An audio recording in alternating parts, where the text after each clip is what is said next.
I give the floor to the representative of Greece.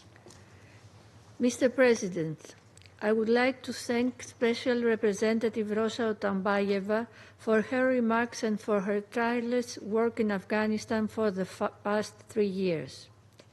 I would also like to thank Mrs. Hanifa Giroval for her sobering briefing, but also for her dedication and leadership. Mr. President, 4 years after seizing control of Afghanistan, the Taliban remain unwilling to cooperate with the international community and honor their international obligations. Afghan women, half of the country's population, are effectively erased from public life. The 2024 Afghanistan Gender Index, published by UN Women last June, is revealing. So is the Secretary General's latest report on conflict-related sexual violence. The segregation of women in public spaces, the enforcement of strict dress code, and the requirement for a male guardian are only some aspects of the law on the propagation of virtue and prevention of vice that are utterly unacceptable.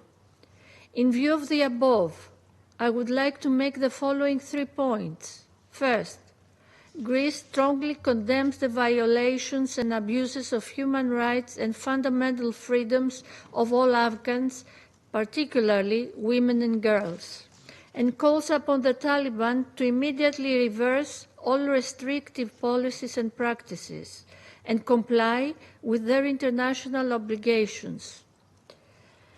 A stricter implementation of Sharia law and a belief that it can replace a democratic constitution are very concerning.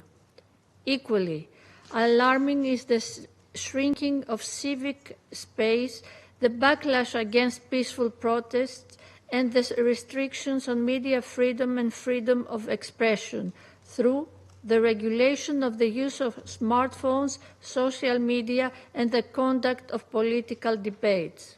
Second, despite the country's modest economic growth, the humanitarian situation remains deeply worrying.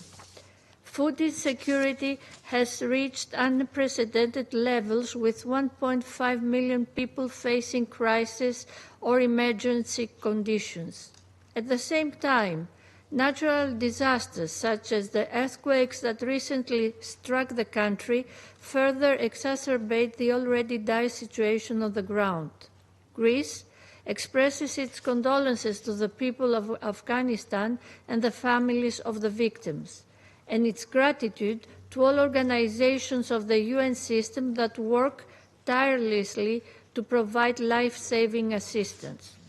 Third, I would like to reiterate Greece's full support to UNAMA and its proposed roadmap to foster a more coherent, coordinated, and structured engagement between the international community and the Taliban. The meetings of the 2 working groups on counter-narcotics and the private sector on 3rd June and 1st of July are developments to the right direction. We also commend the focus of discussions on female internship, and we call for furthering the full, equal, meaningful, and safe participation of Afghan women in the process, and the inclusion of all segments of Afghan society. Mr. President, Greece strongly believes in the resilience of Afghan people and in the country's potential to reintegrate into the international community. For this to happen, though, the Taliban must uphold their international obligations in full, respect human rights, restore women to the rightful place in society, establish an inclusive government, and counter terrorism. I thank you. I thank the representative of Greece.